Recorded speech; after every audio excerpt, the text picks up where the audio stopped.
Native Studio Art has four directional programming. And what I mean by that is that the programming that I offer in the arts and leadership is geared towards not just children, but teens, young adults, and includes the elders. Some of us elders are still learning, and it's all about transformational growth. We are used to being told how to do things, especially in the arts. A tree is green, or the grass is yellow, or water is blue. In a transformational growth setting, a lot of times the art, and we know this as Indigenous people, art helps us relax, and we get ourselves out of the way when we're doing our art.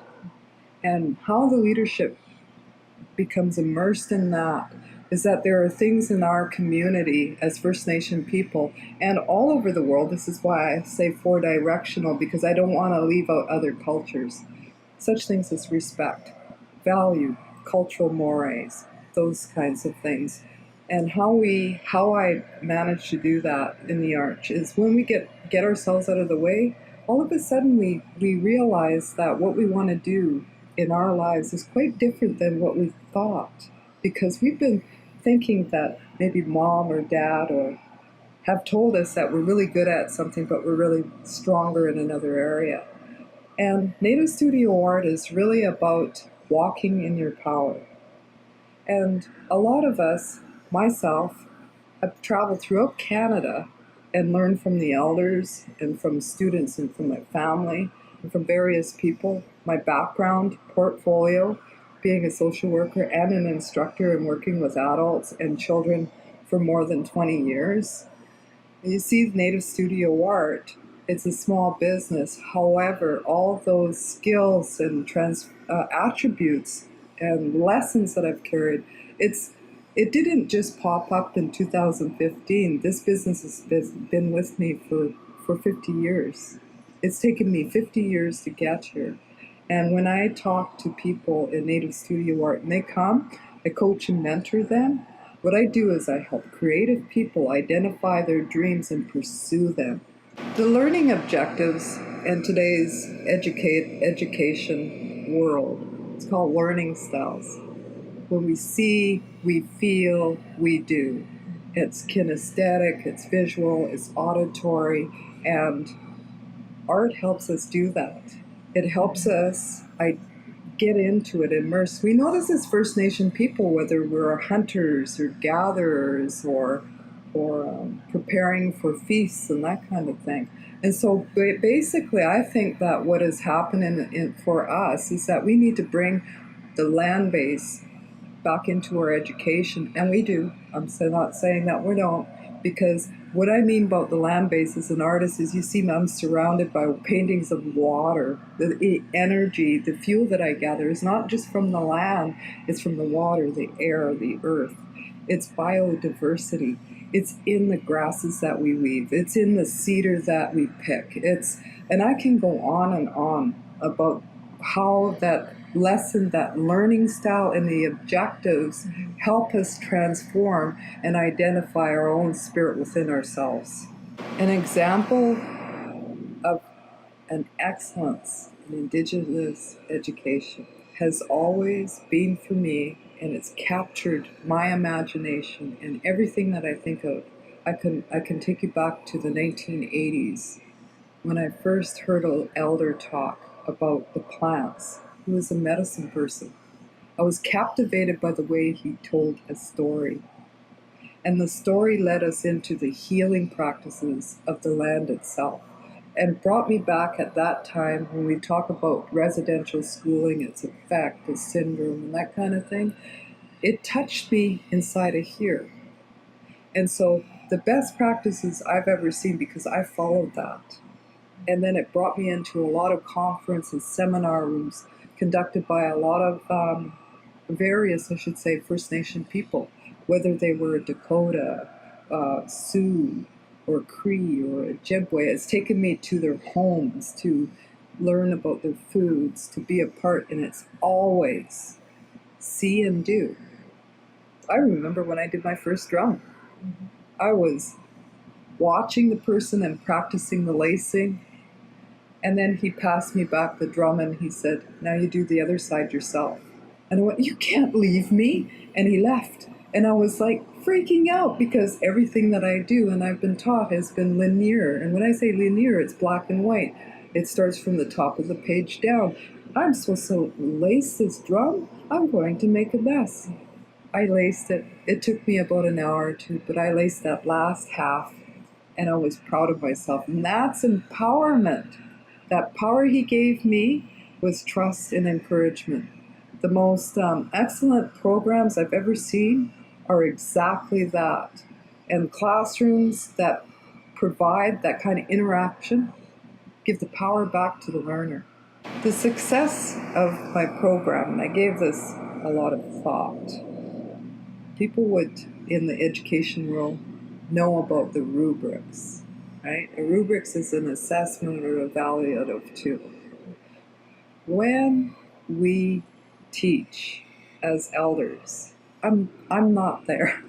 I've watched elders, and they will tell you once, and they might come back and circle around the second time, and then do. And the assessment is taking yourself out of the way in a way that doesn't tell them how to do it. And you can tell by the success because we are so scared of failure today that we have somehow recognized that making mistakes is a bad thing. As an instructor, doing a dream catcher for the first time, I practice how to teach that to my students. It took me over 50 mistakes in front of the room, at home. All of those mistakes contributed to how I teach it now. So why is it called a mistake? We need to change our wording, our vocabulary, and communicate that a little bit different. How about, like John Maxwell says, fail forward? Learning from those lessons and looking at it in a positive light. So the assessment is not about mistakes, it's about how many times you're going to do that. And what is the outcome? Everyone always comes out with a beautiful art form. How do you say that tree isn't painted like that tree? Or how do you say, that a basket, if it's leaking and you want to put water in it, what the assessment on that is already, right? So that's a learning style. And then when we continue to finalize that basket, for example, in the weave, one day it will hold water if that's what it's meant to do. Indigenous education to me is see, then do. It's so simple. The elders used to say, my mom used to even say it to me, why you make it so hard? It's not like that. Some others would say, it's complicated. And they'll walk away because they don't understand see, then do. And we know it as the learning styles.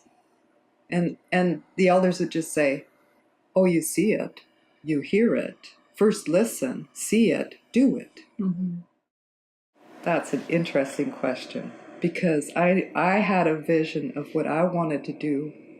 And I'll tell you my vision, two parts. My vision and what I heard students and family member, when I reached out, because I went, wait, just a minute, there's more than just me, because I'm more about how people feel. Am I going in the right direction with the vision? This is how I see the 10-year part for me, is that right at present, it's a small business that I run. And I have anywhere from 4 to 5. They come, they go. And I am tithing. Have you ever heard of the term tithe? It's taking what you earn and giving it back, donating it. So I want to breathe life into people's dreams. I use anywhere from 1 to 3% of my own money. And how I go about doing that is if I've made $1,000, I'll take 1 to 3% of that. If I don't have the money, then I'm tithing people in free courses and lessons, mentoring and coaching, which I've done. There's a value to my life's energy. It's not in money. It goes back into the person's life, into their dream. With that being said, this also garners trust. People aren't going to come and say, oh, Native Studio Art, you're just so wonderful. It takes time to build trust. And that's the same thing in our communities, exactly the same in leadership. We would not put somebody into a leadership position if we don't trust them. It's a transparency and authenticity in that. And when I think about it in 10 years from now, on my point for Native Studio Art, if I'm tithing 1 to 3, I can make that a little bit bigger as I grow. It could be 5, it could be 10. I want to tithe people to become so hungry for transformational growth and following their dreams and listening to their heartbeat again, that I spent hours writing lesson plans and course outlines, sharing what I do here, and on a global level in 10 years, we're talking about it now. Why does education have to be so expensive? In Germany, all its people, free education. At one time, our people were like that, but now we need to be able to look after ourselves. I talked to a group of women, and last night I had emails going back and forth through this community, through the Blood Tribe, and through some others, and they mentioned the expense of education and what would happen if we didn't have to pay for that, but we came out and built our own businesses. Wouldn't you think that our focus would be, and our money would go more into teaching people how to build a business? It's not, why would you do a business plan? I did a business plan. It's sitting at, how can I know my market if my market's not coming? Like, we need to, as First Nation people, be able to follow that. And I've talked to a lot of people in the trade shows, say, if I didn't have this debt, I'd have my business set up with that debt. I know I would. And so I said, in 10 years from now, if we start humming about free education, last but not least, thought to that. As a First Nation person, I pay taxes. And our taxes go to water and to schools. So it's schools and religion, I believe, are the churches, right? Mm-hmm. Why can't my taxes go into helping someone build their business? And I've gone throughout Canada in my travels promoting my book, and I haven't seen many off-reserve businesses. I don't see storefronts. I don't see the passion. When I'm looking for another coach or mentor in the First Nation community, I can't Google them. They don't pop up. I'm like, how could I be a part of that?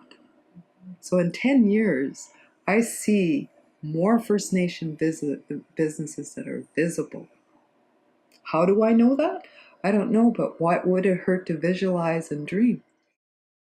I've already started. I started in 2013.